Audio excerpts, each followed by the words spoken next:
सूत जी कहते हैं कि ऐसा कारण बनता है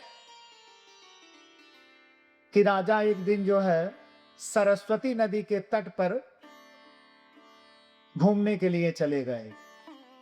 अकेले हैं राजा, सारथी भी नहीं लिए हुए हैं, रथ जोत लिए बैठ गए, तरकस रखे, अपने अस्त्र शस्त्र रखे, बैठ गए, चल गए।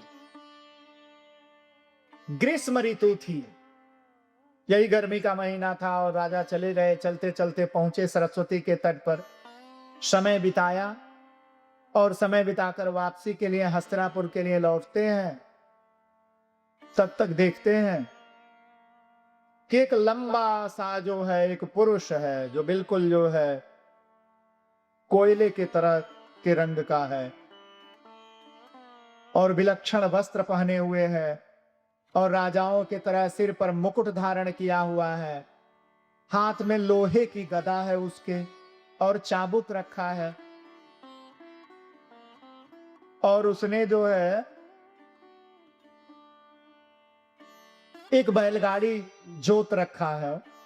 उस बैलगाड़ी में एक तरफ बैल जोत रखा है, एक तरफ गाय। अब गाय बिल्कुल घबरा रही है, कांप रही है, बिल्कुल इधर उधर देख रही है, कांप रही है। और एक तरफ उसने बैल जोत रखा है। उस बैल की स्थिति ये है कि वो उछल उछल के चल रहा है, कूद कूद के किसी तरह चल रहा है, क्योंकि बैल के 3 पैर ठीक से काम नहीं कर रहे हैं, एक पैर ठीक से काम कर रहा है। राजा का रथ आ रहा है, राजा देखते हैं, राजा को बड़ा आश्चर्य हुआ। राजा क्रोध से कांपने लग गए। परीक्षित धर्मभीरु राजा कहते हैं कि पहली बात तो इस गाय को किसने जोत रखा है और यह पुरुष कौन है इतना विलक्षण? ऐसे पुरुष तो हमारे राज्य में नहीं है। यह दुस्साहस किसने कर दिया कि एक लंगड़े से बैल को जोत रखा है जो किसी तरह चल रहा है? ये तो बड़ा कठिन कार्य है। राजा जल्दी जल्दी रथ को लेके पहुंचते हैं, कहते हैं ठहरो, तुम कौन हो? यह दुस्साहस कैसे किया तुमने? इस पृथ्वी पर अभी हम पांडवों के वंशधर हैं और जब तक हम हैं तब तक इस पृथ्वी पर ऐसा अनर्थ नहीं होने दे सकते। राजा दहाड़ते हुए कूद जाते हैं, नंगी तलवार हाथ में लिए हुए। सबसे पहले जो जोत है उसे काट देते हैं, गाय को मुक्त करते हैं, बैल को मुक्त करते हैं और उस पुरुष की तरफ देखते हैं, कहते हैं ठहर जा, तू कौन है? तुमने यह दुस्साहस कैसे किया हमारे राज्य में प्रवेश करने के लिए? राजा तलवार लेकर उसे मारने के लिए जाते हैं, सावधान करते हैं उसको। वो अपनी गदा जमीन पे फेंक देता है और सिर झुका के खड़ा हो जा। राजा कहते हैं तू कौन है? सत्य सत्य बता, नहीं तो हम तुझे वध कर देंगे, मार डालेंगे। ऐसा अनर्थ, ऐसा पाप तुमने क्यों किया? तुम कौन हो? कहता है राजन, मैं कलयुग हूं। राजा कहते हैं कि तू कलयुग है, तो हमारे रहते तो तू नहीं प्रवेश कर सकता हमारे राज्य में।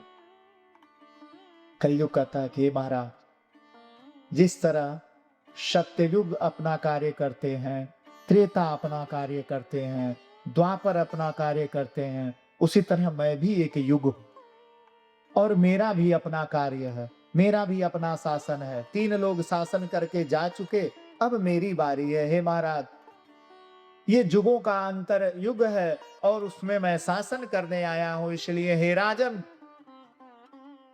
मुझे रहने दें। परीक्षित भड़क गए, उन्होंने कहा कि मेरे रहते कलयुग का प्रवेश हो जाए, ऐसा असंभव है, नहीं हो सकता। तुम भाग जाओ, नहीं तो तुम्हें मैं मार डालूंगा, तुम्हारा वध कर दूंगा। राजा कुपित हो गए। राजा बार बार तलवार लेकर उसकी गर्दन काटने जाते हैं। कलयुग अपना मुकुट उतार के रख देता है, अपना सिर राजा के चरणों में निवेदित कर देता है और कहता है कि महाराज धैर्य रखिए, क्षमा वीर पुरुषों का गुण होता है राजन। और तुम्हारे पिता पितामह इत्यादि तो इतने धार्मिक थे, इतने धर्मवीरु थे, जिन्होंने स्वयं को संकट में डालकर दूसरे की रक्षा किया था। आप उन्हीं के वंशधर हैं। आप हमें जीवन दान दें, क्षमा करें, हमारी रक्षा करें राजा। तो राजा गौ की तरफ मुड़ते हैं, कहते हैं कि देवी तुम सामान्य गौ नहीं लगती हो और यह बैल भी सामान्य नहीं लगते। सत्य सत्य बताओ तुम हो कौन और ये कौन है? कहीं मुझसे झूठ तो नहीं बोल रहा है यार? गौ कहती है, हे राजन, मैं देवी पृथ्वी हूं। जब तक तुम्हारा शासन है, तुम्हारे वंशधरों का शासन था, मैं सुरक्षित थी। मुझ पे यज्ञ हो रहे थे, धर्म हो रहे थे, मेरे स्वामी भगवान की कथाएं हो रही थी। राजन, अब कलयुग प्रवेश कर लिया रे। और हे राजा, जब यह आता है तो मैं बड़ी दुखी हो जाता हूं। मेरे ऊपर बड़े पाप होते हैं, अनाचार होते हैं, दुराचार होते हैं, तो मैं बड़ा त्रस्त हो जाती हूँ। इसी कलयुग के अधीन मैं जा रही हूँ। और यह जो आप बैल देख रहे हैं, वृषभ देख रहे हैं, ये धर्म है। सतयुग में इनके चारों पैर रहते हैं, त्रेता में इनके 3 पैर काम करते हैं, द्वापर में इनके 2 पैर रहते हैं, और हे राजन कलयुग में इनका एक ही पैर रहता है।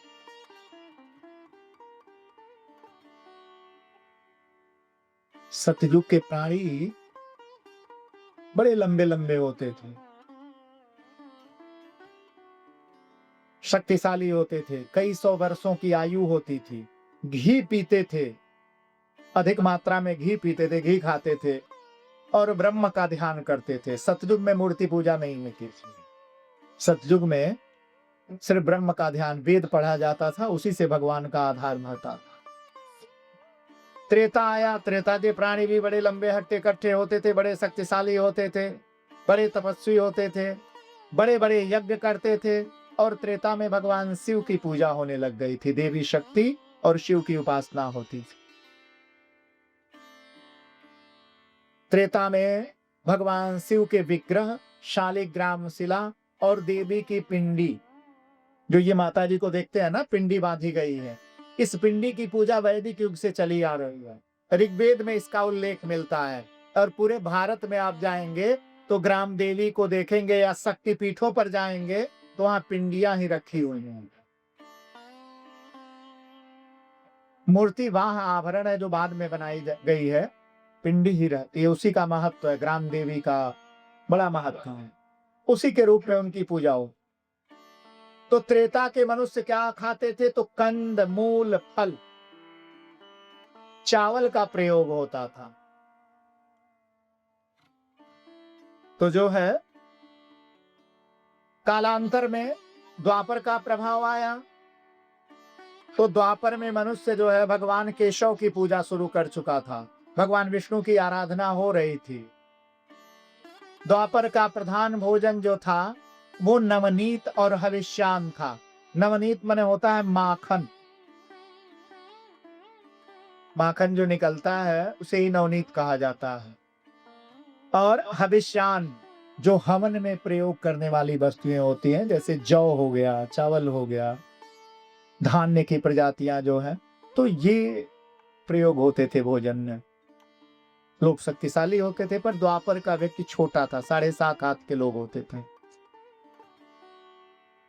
फिर कलयुग आया, तो सत्ययुग में मनुष्य साधना, तपस्या, योग, धारणा और समाधि के द्वारा ईश्वर की प्राप्ति करता था। त्रेता में यज्ञ और दान के द्वारा, तपस्या, यज्ञ, दान।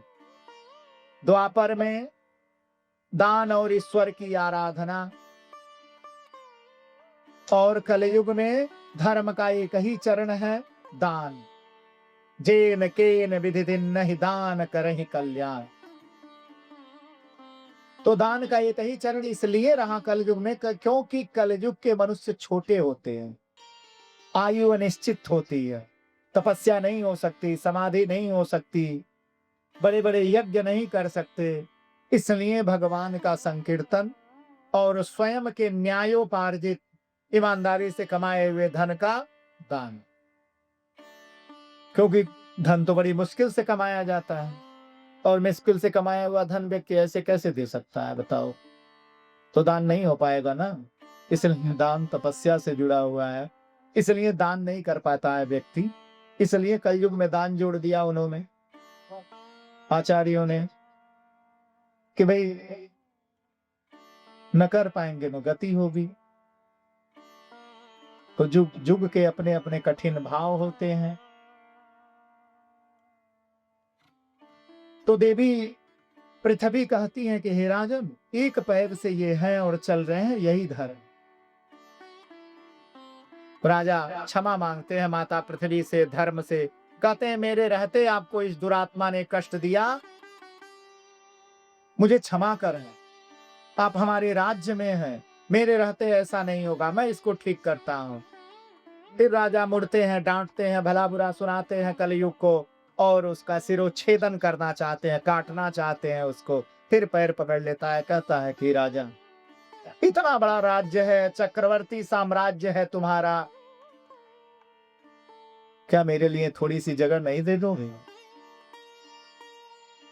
देखो राजा उदार होता है, ऐसे राजा नहीं होते, राजा उदारता भी होती है और उदारता के कारण राजा परीक्षित का हृदय परिवर्तन हो जाता है। कहते हैं चलो ठीक है, तुम्हें क्षमा किए, तुम्हें रहने का स्थान देता हूं। कहता है महाराज मुझे रहने का कुछ स्थान दे दो, मैं वहीं रह लूंगा। राजा ने कहा ठीक है, तो सुन, तू जहां जहां रहेगा मैं बता देता हूं। जहां मदिरा खरीदी और बेची जाती हो, बनाई जाती है, वहां रहोगे। जहां मांस का व्यापार होता हो, वहां रहोगे। जहां जुआ खेला जाता हो, वहां रहोगे। और जहां वेश्यागमन होता हो, वहां रहोगे। कलयुग ने कहा कि महाराज निश्चय ही आप बहुत उदार हैं राजा, आपने हमें रहने के लिए जगह तो दिया, परंतु कभी आपने सोचा कि जो जगह आपने हमें दिया है हे राजन, ये बड़ा ही दुरासाध्य, बड़े ही निष्कृष्ट स्थान, बड़े ही निंदक स्थान, यानी ये स्थान कलयुग को भी निंदक लग रहे थे। ध्यान देना, ही कलयुग को भी ये स्थान निंदक लग रहे थे। अब तो चौराहे चौराहे पर ये स्थान दिख रहे हैं, गली गली में दिख रहे हैं, लग रहा है जगह ही खाली नहीं। लोग फोन में ही जुआ खेल रहे हैं आजकल ने।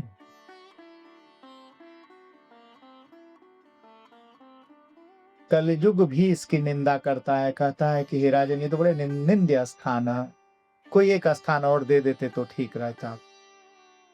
तो राजा ने इस बार राजा वाला कार्य किया। राजा ने कहा इस समय से तू सोने में रहेगा, स्वर्ण में तेरा निवास हो जा। कलयुग बड़ा प्रसन्न हुआ, बड़ा हंसा, प्रसन्न हुआ, राजा की घोर घोर प्रशंसा करता है, धन्यवाद देता है। राजा के सिर पर सोने का मुकुट था, कलयुग उसी में प्रवेश कर गया। कलयुग प्रवेश कर जाता है राजा के मुकुट में। थोड़ी देर बाद कलयुग का प्रभाव राजा पर हो जाता है, राजा दिग्भ्रमित हो जाते हैं, प्यास लग जाती है राजा को, क्रोधावेश आने लग जाता है अकारण ही। राजा रथ हाँक देते हैं हस्तिनापुर की तरफ और चलते चलते गंगा जी के तट के पास पहुंचते हैं। और जब गंगा जी के पास पहुंचते हैं तो वहां प्यास लगी हुई है, राजा बेचैन है। वहां एक आश्रम दिखता है और समीक मुनि का आश्रम है। उस आश्रम में पहुंचते हैं। ग्रीष्म ऋतु थी, बैसाख का महीना था, दोपहर का समय था। ऋषि बैठे थे ध्यान में, पंचाग्नि सेक रहे थे, ध्यान समाधि में थे और सभी विद्यार्थियों को पता लगा कि गुरुजी समाधि में है, 1-2 घंटा तो रहेंगे ही। तो चलो हम लोग गंगा जी नहा लेते हैं। बच्चे बदमाशी करते ही थे, पहले जो है पानी में जाके अपना नहाना शुरू कर देते थे। सब गंगा जी में चले गए स्नान करने। गंगा जी में पहुंच गए, नहाने लग गए। कोई आश्रम में नहीं था और राजा आश्रम में पहुंच गए और राजा पूछने लग गए, अरे कोई है? मैं प्यासा हूं, मुझे जल पिला दो, कोई है, कोई है? बार बार कहते हैं, वहां कोई नहीं है। राजा ने देखा समीक ऋषि बैठे हुए थे, तपस्या कर रहे थे। राजा ने कहा, मुझे पानी पिला दो। समाधि में थे, हिले नहीं। राजा को क्रोध लग गया। राजा इधर उधर क्रोध में देखने लग गए।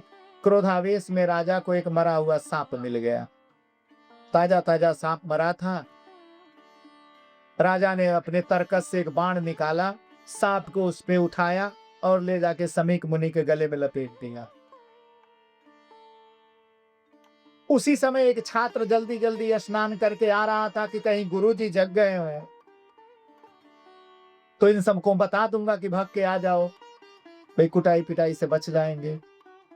तो एक जासूसी करने भगे हुए आया। पहले आया तो देखा कि गुरुजी के गले में मरा हुआ सांप लिपटा हुआ है और कोई राजपुरुष रथ पर बैठते जा रहा है। जब कोई नहीं मिला तो राजा वहां से चल जा। दौड़े दौड़े आया तो उसने आके सभी बच्चों को बताया। उसी में गुरुजी के एक पुत्र थे जिनका नाम था ऋषि श्रृंग। श्रृंग भी स्नान कर रहे थे। समीक मुनि का पुत्र था वो, बड़ा तपस्वी था, तेजस्वी था। उसने सुना कि हमारे पिता के गले में किसी ने मरा हुआ सांप लपेट दिया है। वो क्रोध के मारे रोने लग गया और रोते रोते बच्चों ने कहा कि तो बड़ा गलत हुआ गुरुजी के साथ, पता नहीं किसने ऐसा किया। बच्चे तो बच्चे हैं, सब रटने लग गए। उसे इतना क्रोध लगा कि उसने गंगा में खड़े खड़े ही गंगा जी का जल उठाया और कहा कि जिसने भी हमारे पिता के साथ यह दुर्व्यवहार किया है, आज के ठीक 7वें दिन वही मरा हुआ सर्प तक्षक के रूप में प्रकट होकर और उसको जाके डस देगा, जिससे उसकी मृत्यु हो जाएगी। कठोर श्राप लगा, आकाशवाणी हो गई। आकाशवाणी ने कहा कि तुमने ठीक नहीं किया, तुमने एक धर्मध्वज मरेश को अकारण श्रापित कर दिया। सब बच्चे घबरा गए। समीक मुनि भी आकाशवाणी को सुनते हैं, खड़े हो गए आसन से। बच्चे तब तक आश्रम में आ चुके थे। ऋषि श्रृंग अपने पिता को देख के जोर जोर से रोता है, लिपट जाता है। डांटते हैं, समझाते हैं, कहते हैं कम अवस्था में बड़ा ज्ञान दे देना, बड़ा पद प्रदान कर देना उचित नहीं है। मैंने तुम्हें अल्पवय अवस्था में ही मंत्रों का ज्ञान दे दिया था और तुमने बिना सोचे समझे उससे श्राप दे दिया। तुमने जिसे श्राप दिया है वह राजा परीक्षित थे। पुत्र, राजा बहुत धर्मात्मा है और तुम्हारे श्राप के कारण एक धर्मात्मा नरेश का अंत हो जाएगा। राजा का कोई अपराध नहीं था।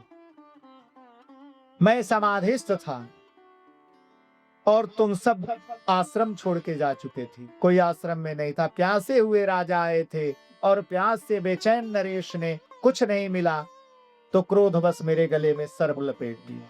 पर मैं तो तपस्वी हूं, मुझे उससे कोई फर्क नहीं पड़ता। राजा किसी भी प्रकार से वध का पात्र नहीं होता है और विशेष करके ब्राह्मण के द्वारा राजा का वध नहीं होना चाहिए। तुमने अनर्थ किया। पुत्र पर कुपित हो गए। जाके स्नान किया गंगा जी में। उन्होंने स्नान ध्यान करके अपना कमंडल लिए और हस्तिनापुर की राज्यसभा की तरफ चल दिए। इधर महाराज परीक्षित जब राज्यसभा में पहुंचे, अपना मुकुट उतार के रखे। रानी जल इत्यादि लेके आती हैं, दास दासियां आते हैं। राजा को आत्मज्ञान हो जाता है। राजा कहते हैं कि हमसे तो बड़ी अनर्थ हो गया। अरे हमने तो समीक मुनि के आश्रम में जाकर उनके गले में मरा हुआ सांप लपेट दिया। हमसे तो जीवन का सबसे बड़ा अपराध हो गया। पता नहीं क्या होगा। राजा ने तुरंत सभासदों को, गुरुजनों को, सामंतों को, सरदारों को, सबको संदेशा भेज दिया। आपातकाल में सभा बैठाई गई हस्तिनापुर में। सभी सभासद बैठते हैं राजा भी सिंहासन पर बैठते हैं और अपनी बात रखते हैं कि मुझसे यह पाप हुआ है, इसका निराकरण क्या है।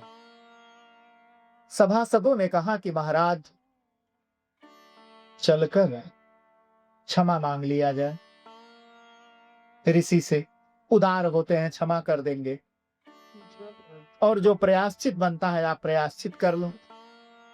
राजा ने कहा कि फिर तैयारी करें। उसी समय समीक मुनि आ गए। महाराज परीक्षित देखते हैं कि समीक ऋषि आ गए, सीधे जो है सभा में ही, राज्याश्रय में ही आ गए। राजा खड़े हो जाते हैं, पत्नी सहित दौड़ के जाते हैं, उनके चरणों में लौट जाते हैं, पैर पखारते हैं, सिंहासन पर बैठाते हैं, पूरा वृतांत बताते हैं। समीक मुनि कहते हैं कि हे राजन, मैं तुम्हें क्षमा कर चुका हूं। तुम्हारे जैसा धर्मात्मा नरेश इस पृथ्वी पर अब नहीं आएंगे, परंतु हे राजन, मैं तुम्हें बताने आया हूं कि मेरे पुत्र ने तुम्हें श्राप दे दिया है। उस श्राप के कारण हे राजन, आज के ठीक 7वें दिन तक्षक नाग तुम्हें आकर डस लेगा और तुम्हारे जीवन का अंत होगा। इसलिए हे नरेश, तुम जो भी कर सकते हो अपने उद्धार के लिए कर लो, मैं यही बताने आया हूं। हाहाकार मच गया सारी सभा में, रानियां रोने लग गईं, पूरा पारिवारिक व्यवस्था अस्त व्यस्त हो जाती है। राजा को रत्ती भर भी किसी प्रकार का दुख नहीं है, क्योंकि राजा स्वयं ही माता के गर्भ में ही भगवान को देख चुके हैं।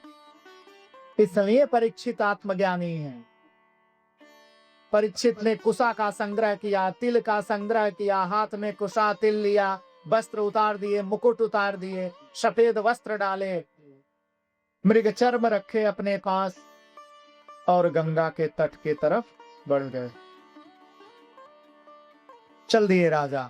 सारी सभा नगर हाहाकार करने लगा। स्वर्ग से देवता देखकर आश्चर्यचकित हो गए। राजा चल देते हैं गंगा जी के तरफ, और गंगा के तट पर जाकर राजा जो है आसन लगा लेते हैं। शास्त्रों में पूषा, जो कुश होता है ना, उसका और तिल का बड़ा महत्व है। कुश जब तक आपके पास रहता है, तब तक वृद्धावस्था में व्यक्ति जब शरीर छोड़ता है और कुशा साथ रहती है, तो वो दुर्मरण नहीं होता, दुर्गति नहीं होती है, जीवात्मा दुर्गति से बच जाती है। कुशा का बहुत महत्व है। कल की कथा में कुशा के जन्म का वर्णन आए हैं। इसलिए जो है राजा कुश तिल लेकर गए हैं और गंगा जी के तट पर राजा बैठ गए हैं समाधि लगा के,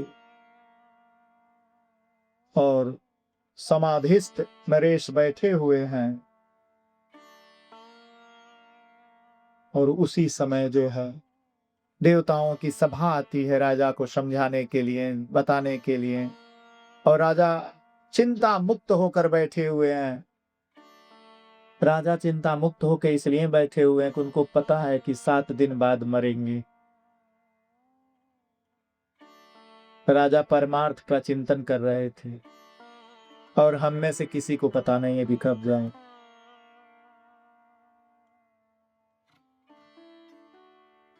जब पता ही नहीं है तो निरंतर भगवान का चिंतन करते रहना चाहिए, समय निकाल के। सारा चिंतन आवश्यक है जीवन का, परंतु जाना निश्चित है, इसलिए ईश्वर का चिंतन आवश्यक है, उसे भी करते रहना चाहिए। तो निश्चित समय आता है, और उसी समय पर जो है जब राजा बैठते हैं गंगा जी के सामने, उसी समय भगवान का आदेश होता है, और व्यास जी के पुत्र स्वामी सुखदेव जी महाराज चल देते हैं। कल मैं बता चुका हूं कि जब वो आए थे तो देवता अमृत का कलश लेकर गए थे उनके पास कि अमृत का कलश ले लीजिए और कथा स्वर्ग में हम लोगों को सुना दीजिए। फिर भी उन्होंने नहीं सुना था। वही सुखदेव जी राजा परीक्षित को कथा सुनाने पहुंचे, और पहुंच के उन्होंने कहा कि राजन, पुनः गंगा स्नान करके मेरे सामने बैठो, मैं तुम्हें भगवान की भागवत रूपी लीला को सुनाने के लिए आया हूं राजन। सुखदेव जी को देखते ही धन्य हो गए परीक्षित। जैसे परीक्षित का सारा दुख दर्द समाप्त, सारा भय समाप्त, भगवान को ही देख लिया, क्योंकि भगवान के ही रूप सुखदेव जी। स्तुति करते हैं सुखदेव जी कौन है। व्यासं वसिष्ठनप्तारं सक्तहि पौत्रमकल्मखम् पराशर आत्मजं वन्दे शुकतातं तपोनिधम् व्यासाय विष्णुरूपाय व्यासरूपाय विष्णवे नमो वै ब्रह्मनिधये वासिष्ठाय नमो नमः। अचतुर्वदनो ब्रह्मा द्विबाहुरपरो हरिः अभाललोचनः शम्भुर्भगवान् बादरायणः। ब्रह्मा जी के पुत्र वशिष्ठ जी हुए थे और वशिष्ठ के पुत्र शक्ति हुए। सक्त ही पौत्रम कलमखम, और शक्ति के पुत्र पाराशर जी हुए थे और महर्षि पाराशर के पुत्र व्यास जी हुए और उसी व्यास जी से सुखदेव जी का जन्म हुआ था। तो वैसे स्वामी सुखदेव जी महाराज जो स्वयं ही भगवत स्वरूप हैं और भगवान शिव और माता पार्वती के संवाद मुखार विंद की जो कथा थी उसके श्रवण कर्ता के एकमात्र श्रोता हैं इस संसार में, और वह स्वामी सुखदेव जी उसी कथा को परीक्षित को सुनाने के लिए उपस्थित हुए हैं। बोले स्वामी सुखदेव जी महाराज की जय। भक्त प्रवर परीक्षित महाराज की जय। श्री गंगा मैया की जय। भक्त और भगवान की जय। तो इस प्रकार स्वामी सुखदेव जी कथा सुनाने उपस्थित हुए और राजा को कथा सुनाना प्रारंभ किया। तो इस प्रकार जो है भागवत जी का प्राकट्य होता है। स्वामी सुखदेव जी पधारते हैं और अब राजा परीक्षित और सुखदेव जी का संवाद प्रारंभ होता है, जहां से आप सृष्टि खंड में प्रवेश करते हैं, जहां मनवंतर की कथा आती है। और मनवंतर की कथा का आश्चर्य ये है कि आप सभी लोग कथा तो सुनते हैं, पर आप यह नहीं जानते कि आप कथा कब की सुन रहे हैं। कभी आप चिंतन नहीं करते कि आप कथा कब की सुन रहे हैं, किस मनवंतर की कथा सुन रहे हैं। आखिर ये कथाएं जब इतनी वर्गीकृत है, इतनी प्रामाणिक हैं, तो इनका कोई स्रोत होगा। भाई कब सुन रहे हैं, क्यों सुना, कैसे सुना, कब का है, किस मनवंतर का है, हम वर्तमान में किस मनवंतर में हैं। मनु मनवंतर मनुपुत्र यही सृष्टि को चलाते रहते हैं और समय समय पर प्रजा आती रहती है और जाती रहती है। यही नियम है इस सृष्टि का। तो किस मनवंतर में कौन राजा होगा, किस मनु का क्या नाम है, किस मनवंतर का क्या नाम है। 14 मनवंतर हैं और इस समय आप 7वें मनवंतर में हैं। 6 जा चुके हैं, आप 7वें हैं और आपके बाद अभी बचे हुए हैं। इन सारे मनवंतरों की कथा, सृष्टि खंड की कथा, जैसे जैसे परीक्षित का संवाद होता है सुखदेव जी से, ये सारी कथाएं अब प्रारंभ होंगी। और भागवत जी में जो है आज तक हम लोगों ने जो सुना कहा उसे याद रखते हुए, भगवान का कीर्तन मन में याद रखते हुए, भजन करते हुए आरती करते हैं। और आरती करने के बाद जो है कल की तैयारी करते हैं, क्योंकि कल से सृष्टि खंड की कथा है। कल आप और ज्ञान की कथा सुनेंगे, उसके बाद तो भगवान की लीला की कथाएं प्रारंभ हो जाती हैं, भगवान के अवतारवाद प्रारंभ हो जाते हैं। तो गूढ़ रहस्य तो यही है, परंतु श्रोताओं का वाचन करने का और सबका कार्य इतना जल्दी हो गया है आजकल कि हम लोग सब बड़ी जल्दी में रहने लग गए हैं। तो काफी लोग जो है कष्ट साध्य श्रोता भी हैं, तो उनका ध्यान रखते हुए जो है आरती की तरफ बढ़ते हैं। आप लोग खड़े हों, आरती करें और भगवान की आरती लेते हुए, भगवान का संकीर्तन करते हुए